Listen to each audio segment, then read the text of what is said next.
Если я ей предлагаю скушать яблочко, она на меня смотрит, как на инопланетянку, понимаете? Ты либо лечишься, либо живешь. И среднего, серединочки, нет у тебя пальто, чтобы пойти на свидание. Возьми у товарища по общежитию, иди в этом пальто. Никакой разницы.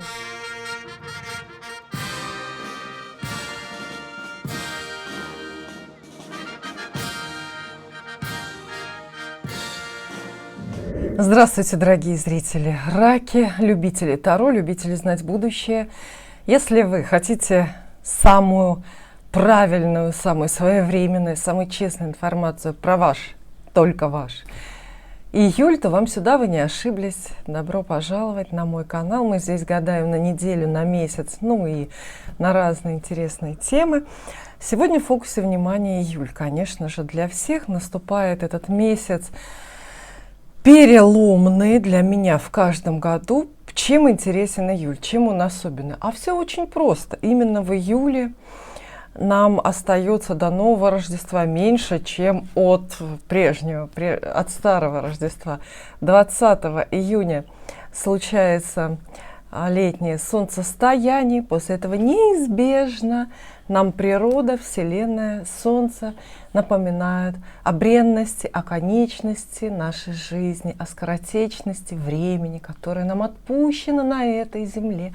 Потому что после 20 июня всегда, как бы мы ни бились бы и что бы мы ни делали, вот есть вещи неизменяемые, знаете, такие фатальные, мы говорим, фатальные, кармические, что-то такое, там у меня отношения кармические, у меня там любовь кармическая, у меня там то и все. Нет, ребята, вот кармическое для нас, для всех в этой жизни только одно. Это вот срок нашего пребывания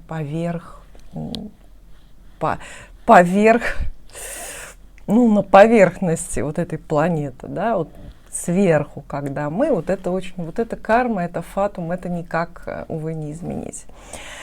Так вот, 20 числа, вот это солнцестояние, после этого зима разворачивается, лето разворачивается на жару, солнце на зиму, хотим мы того или нет, семимильными шагами все это понесется к сентябрю, ну, пока к бархатному сезону, ну и так далее. Да, я просто бархатный сезон, у меня тема, я же в курортном месте нахожусь. У нас, кстати, в Варне страшный ажиотаж. Вот были же годы, да, пандемии, потом вот началась война, все были тоже, сомневались в панике. А сейчас такое чувство, что все про все забыли, толпы туристов. На пляже, как просто Анапа 86, яблоку негде упасть. Из всех стран. Любая речь звучит, испанская, немецкая, китайская, какая хочешь. Вот, и тут просто, знаете, рвут туристы. Не знаю почему. Это вообще не вижу ни одного, ни малейшего повода с туристическими целями здесь находиться. А зачем я вас здесь собрала? Карты. Ну, не знаю, разные для разных знаков. Вот мне вот для вас попались вот эти вот крупноформатные тату-таро. В руках, знаете, профессионала, мастера, суть колоды не имеет значения. Знаете, что хочу вам порекомендовать? Неожиданно кино. Вот смотрите, схема расклада у нас будет такая, кстати, большое гадание, большой эфир, длинное мое вступление. В общем, много времени займу. Гадаем на работу, гадаем на деньги, гадаем на любовь и гадаем на дом. Ваши домашние семейные дела. И вот представьте, один единственный фильм, называется он «Опавшие листья». 23-го года фильм занял какое-то место, какой-то приз взял на вот этом последнем Каннском кинофестивале. Посмотрите, пожалуйста.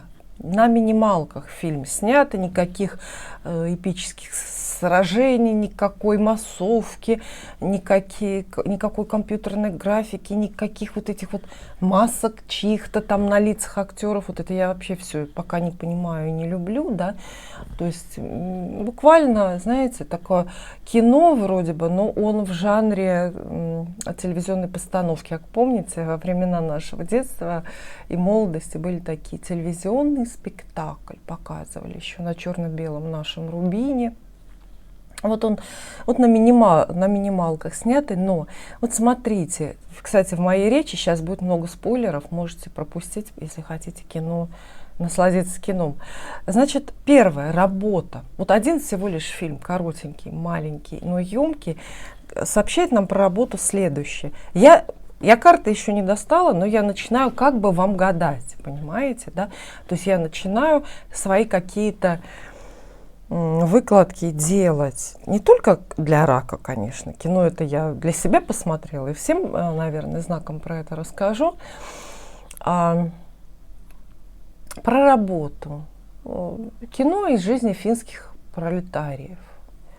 Один имеет проблемы с алкоголем, другая просто неудачница в работе, в профессии.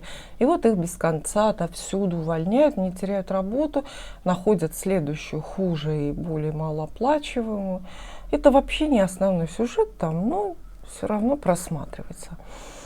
Про работу. Вот такой посыл ко всем к нам. А знаете, вот надо на эти вещи проще смотреть. Вот как мы, особенно, знаете, в личных гаданиях, когда я делаю предсказания, вот такие вот персональные, ну как люди ковыряются, как говорится, в работе, да, ковыряются. То есть там столько вариантов, там в таких мельчайших подробностях все заранее обсасывается. А пойти ли мне туда? А заняться ли мне тем? А вот если я так, а вот будет что? А здесь меня уволят, то куда я пойду? В общем, вот в этом одном маленьком коротеньком фильме можно вот научиться такому, в общем, философскому взгляду на работу тоже. Понимаете, работаем мы и работайте там, где вот что Бог послал, понимаете? Все равно изменить это, ну, знаете, по-серьезному, по-масштабному нельзя, уверяю вас, ну нельзя. И, значит, пошли, такая досталась работа, значит, работаем такую работу, такая достала, уволили, нашли другую. Проще надо к этому относиться. Не надо терять время и душевные силы на вот этот вот непонятный, эфемерный какой-то воображаемый выбор. Там, пойти ли мне туда или пойти ли мне сюда. Все бессмысленно, никому еще это не помогло в жизни. Потому что, как бы это ни звучало, может быть, неуместно, но здесь фатум, мне кажется, тоже работает в плане. Следующее, про деньги мы спрашиваем. Жизнь, фильм из жизни бедных людей, ну, прям бедных. И, ну и тоже, знаете, минимум. Там абсолютно этот скандинавский минимализм в интерьерах, в одежде. Нет у тебя пальто, чтобы пойти на свидание.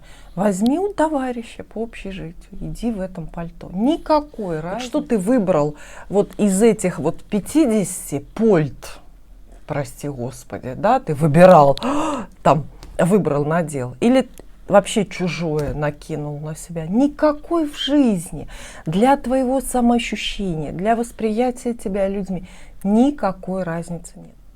Туда, где вас не ждут в дешевом пальто, и в дорогом идти не стоит. Понимаете, в чем смысл? И вот там отношение к деньгам. Сегодня есть, завтра нет. Вот мне очень понравилось. Когда будете смотреть кино, тоже отпишитесь, пожалуйста, напишите, очень интересно ваше мнение. Вы поняли? То есть кино, ну, условно говоря, про любовь. Это мелодрама, безусловно, да, там мужчины и женщины, такие интересные персонажи, кстати, очень привлекательные внешне. Хотя, я так поняла, они оба не слишком известные. Ну, вот, мелодрама. Но все равно вот эта тема какая-то такая производственная или финансовая, или социальная, скорее, она вот очень даже прослеживается. Следующая тема. Опять же, мы будем гадать, у нас будет блок сегодня карт на любовь. Ну вот про любовь. Ну вот, это вообще тут мне много что есть сказать. Про любовь. Вот этот фильм «Опавшие листья». Что говорит? Опять, вот к женщинам в основном обращаюсь, потому что мужчины реже пишут, и мужчинам реже гадают, честно скажу, но это, наверное, нормально, да, исторически так сложилось, что гадание стезя женская такая. Хотя мужики-колдуны здесь есть на ютубе, но такое все. Так вот женщины как хотят часто мужчину не по себе. Вот вы не представляете. Или представляете, потому что сами такие. Вот, жизнь не удалась, зарабатываю мало, жить не на что, квартиры нет своей, задолбалась, болею, надо, чтобы кто-то лечил, чтобы кто-то мне на уколы деньги давал, чтобы кто-то меня спас из этой ямы эмоциональной и материальной. И в этой связи, внимание, далее, после жизнеописания идет, и в этой связи хочу состоятельного мужчину. Мне нечем заплатить ипотеку, мне не на что купить там новый зимний, но я мужчину хочу состоятельного, и обязательно статусного. Вот я работаю помощником младшего дворника, да, мужчину со статусом мне, чтобы он прямо вот в костюме Бриони, ему телохранитель открывает дверь Гелендвагена. И вот он выходит и мне говорит: дорогая, как я тебя давно ждал. Вот именно такую 40-летнюю неудачницу с плохой кожей, с дурным характером, неумную, недобрую, некрасивую и так далее. Понимаете, да? И вот в этом кино «Опавшие листья» очень хорошо показано, что искать, вот брать себе в пару, в любовную, в романтическую, надо ровню. Ровню, понимаете, да? То есть вот если ты работаешь, там наша героиня работает, ну, вначале она в супермаркете там просроченные продукты с полок убирает, а потом что-то вообще хуже. Вот если ты, скажем так, ну, имеешь определенный социальный какой-то статус, да, соответственно, преференции, круг общения и так далее, мне тесновато это креслица, вот, то, ну, мужчинку-то надо все-таки вот такого-то примерно такого же находить. Ну, пусть он получше будет чуть-чуть там, да, зарплата у него в 1,5 раза. Ну, ладно, бог с ним, в 2 будет. Ну, чё ж замахиваться-то на принцев-то вот этих вот. История Золушки впечатляет, но сейчас не будем углубляться, Золушка совсем не про это. Золушка сама была королевских кровей, да, она была дворянка, она была, собственно, родственница принца. Вот, и это про любовь. Тезис, который я вынесла из этого фильма, вот он такой про любовь. То есть давайте искать ровню, и давайте понимать, и давайте жалеть, и давайте будем лояльными к собственным недостаткам, но и к чужим тоже. Ну и на тему здоровья тоже. Чего я про здоровье вдруг заговорила? Ну а как?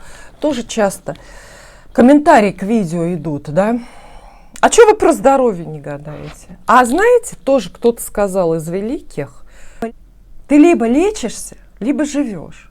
И среднего, серединочки нет. Вот ты либо лечишься, и ты все тратишь, все свои ресурсы, время, все мысли, все деньги на лечение, соответственно, да?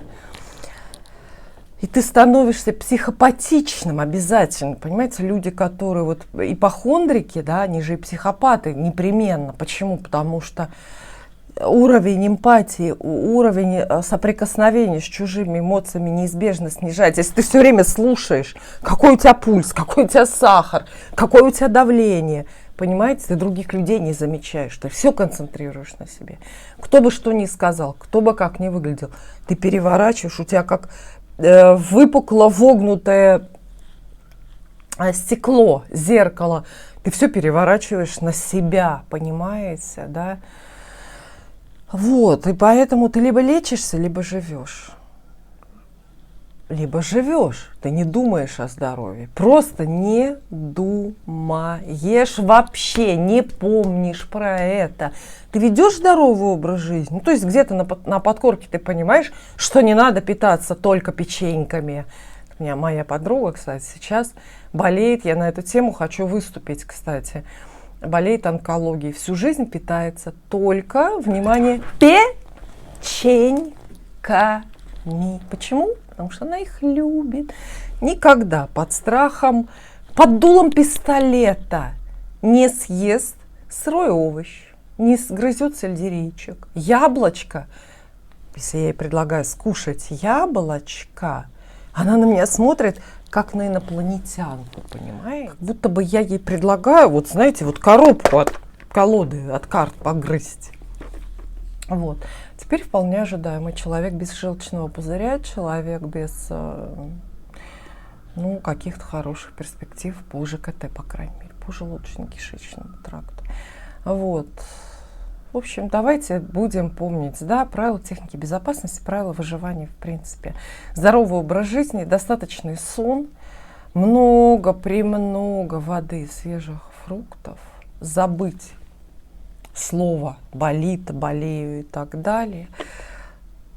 Людей выбирать по себе, работу тоже выбирать по своим способностям, а не по потребностям. И будет нам счастье, и будем мы хорошими людьми, и люди к нам потянутся. А сейчас гадание для рака. Давайте, интересно, открываем колоду. Мне кажется, что месяц должен быть хороший, по крайней мере для раков, потому что это же ваш июль, это ваше царство, это ваша вот эта вот кухня, это ваша вода. Кстати, а что, кстати, хотела сказать? Да ничего не хотела сказать. Просто гадаю, накануне вот этого летнего солнцестояния, если вы до его наступления, удастся это видео посмотреть, до наступления этого летнего солнцестояния, то помните, это волшебный день. Волшебный, все, что знаете, все вот эти магические ритуалы, что-то посадить, там выстругать какую-нибудь волшебную палочку себе, закопать деньгу, чтобы дерево выросли, красные трусы закинуть на люстру, соль под кровать. Ну, в общем, все оно идет как бы в этот день. 20 поздно, да, вечером, что-то то ли в 8, то ли в 11, ну, 20 числа. Если успеете, не знаю, раки, спорно, насколько я успею, да, публиковать это видео. Так, давайте проработаем. 3 карты проработаем. Та, которая есть. Одно слово могу говорить. Одна, которая есть. Разочарует до желания уйти. Новую, если ищете, найдется. Проблемные места в работе. На что обратить внимание? Совет по работе. 7 жезлов. Конкуренция. Давайте с этого начнем. Похоже, что много разговоров и много размахивания какими-то палочками, каким-то, условно говоря, оружием вас ждет. Споры, придирки. Вот кто-то хочет занять ваше место. Ну, так всегда бывает, если оно хорошее, если вы не просрочку в супермаркете убираете. Вот. А вам надо, во-первых, вот отмахнуться от них. Знаете, такая 7 жезлов, да, такая гонка за лидером, где лидер вы, но это очень-очень трудно вычислить, и в это местами трудно поверить. 7 жезлов, конкурентные испытания для предпринимателей, определенный экзамен. С вас будет спрос, говорит карта. Проблема ли это? Нет. Если вы занимаетесь настоящим достойным делом, то спрос должен быть. И это, в общем, событие, явление каждого дня. Новая работа в образе вот такого мужского героя к нам приходит. Король же вообще крупные фигурные жезлы, это посланники новых идей, новых, в том числе, занятий, работы, в том числе. Король жезлов, да, говорит, что да, причем работа, очень хороший шанс найти новую работу. Знаете, такое жезлы, то есть на большом запале, на большом энтузиазме. Это не та работа, на которую вы вот не хотите идти, но из-под палки, потому что деньги кончились, да, подушка ваша иссякла. Это только лишь работа, которую вы жаждали, долго ждали, на которую уже собеседования проходили там какие-то 100 раз, уже отчаялись, уже забыли, уже отпустили. И тут вдруг вот этот вот долгожданный звонок. Приходите, мы вас хотим. Ну и фигурная карта, король жезлов, так или иначе фокус на какого-то мужчину, который вам, собственно, как портрет работодателя, брокера, кого угодно, человек, через которого вы получаете эту работу, еще и совет за кем-то последовать. Знаете, что вообще человечество держится на стратегиях следования. Ну, то есть, как люди вообще, как вид сформировались, да, вот с нашей вот этой вот такой сумасшедшей теперь цивилизацией. Потому что все делают то, что делают другие. Мы, как макаки, очень хорошо друг за другом повторяем. Повторяйте за другими людьми. Хотите проложенной уже лыжней. Свою не надо. Своя колея — это хорошо, но для избранных. А нам, простым смертным, надо держаться уже тропиночки, по которой прошли какие-нибудь там продвинутые герои. Следуйте, следуйте, следуйте приглашению, предложению. И скорбная 8 кубков на работу, которая есть. Разочарование, провал планов. Ничем, в общем-то, нынешняя ваша работа вас не порадует. Далее деньги. Собственно, 3 денежные карты. Хочется короче говорить, потому что я столько времени заняла. Ну, так редко встречаемся. Хочется высказаться, хочется что-то вот задвинуть, донести и так далее. Деньги. Просто ваш статус денежный. Ну, по той же схеме, да, деньги, которые есть. Туз жезлов. Деньги, которые есть, требуют решения. Потратить, например, вложить, инвестировать, как-то их переместить, спрятать или наоборот достать из запасников, вернуть долг, забрать у кого-то долг. То есть такая ваша деятельность, шансы. Ваших текущих заработков очень хорошие шансы. То есть шансы и, ну, буквально заработать, премию получить, продвинуться, отличиться. Тут же сама по себе карта не денежная. Это удочка. Знаете, что правильный подарок ищущему, бедному, голодному человеку правильный подарок — это не рыба, а удочка. А вы что хотите? Вот. Удочка в ваших руках оказывается. То есть все, бери и работай, зарабатывай. Кто-то предлагает проект, дело, кто-то вам дает некие шансы, преференции для того, чтобы вы заработали больше, чем кто-то рядом. Да, может быть, решение начальства доверить вам крупный проект с последующей оплатой. Новые деньги придут ли в жизнь рака в этот раз?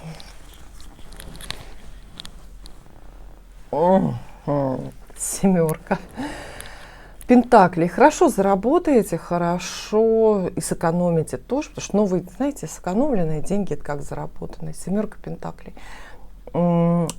Ответ однозначно да, но меньше, чем хотите. То есть надо продолжать. Вообще карта очень деятельная. Если вот просто надо совет, как в отношении денег поступать, что делать, то все продолжается. Хорошие заработки, отличная картина, отличная картина. Возможностей миллион. С риском, с горячим сердцем, с какой-то жаждой. Новые деньги будут, да. Просто чуть меньше, чем хочется. Ну, всем нам хочется, конечно же, манны небесной. Проблемы с деньгами есть у вас или нет? Нет, абсолютно. Какие-то денежные трудности исключают карты. 10 кубков. Время изобилия для рака. Далее самое интересное про любовь. Любовь, которая есть. По одному слову давайте. Ничего себе! Любовь, которая есть, у вас процветает. Что аркан? Карта влюбленной. Любовь, которая есть, продолжается. Чувства наполняют или становятся более откровенными, открытыми. То есть ваш партнер и вы тоже явно близки, явно вместе, явно у вас все очень-очень хорошо. Аркан влюбленные связывает людей большим чувством. Это откровенные разговоры, естественно, встречи, свидания. В общем, ну просто главная карта про любовь. Да? Мы спросили, карты ответили. Поэтому такая подсказка. Вот если вы сейчас в сомнениях выбираете, то выберите вот этого человека, который уже есть. Может быть, вам новое знакомство и не надо. потому что здесь все хорошо. Или может быть хорошо, или будет хорошо в самом ближайшем времени. Новое знакомство, безусловно, безусловно. Если вы одиноки, то новый романтический такой рыцарь кубков.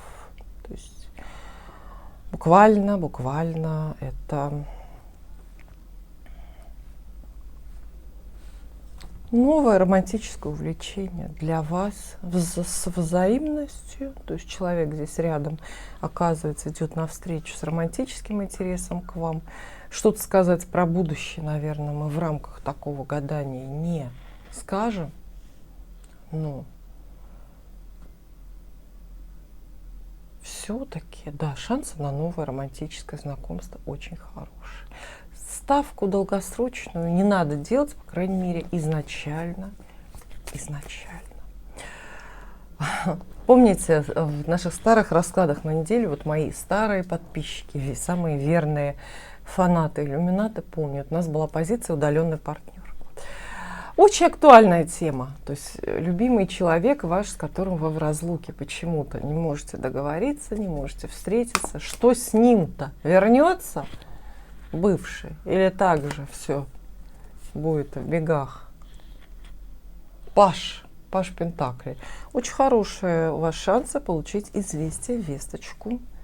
Вот эти, то ли павлиньи перья, то есть то ли лавровые ветки везде, да? Ну, что-то очень-очень хорошее, да. Видите?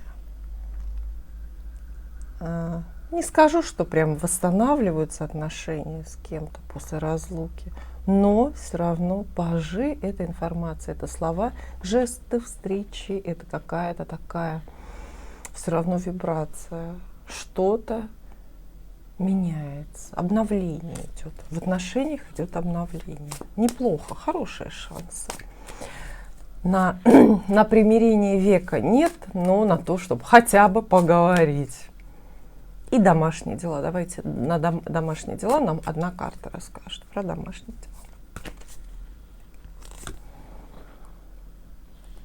дела. Пятерка жезлов. Ну, неплохо, достаточно неплохо.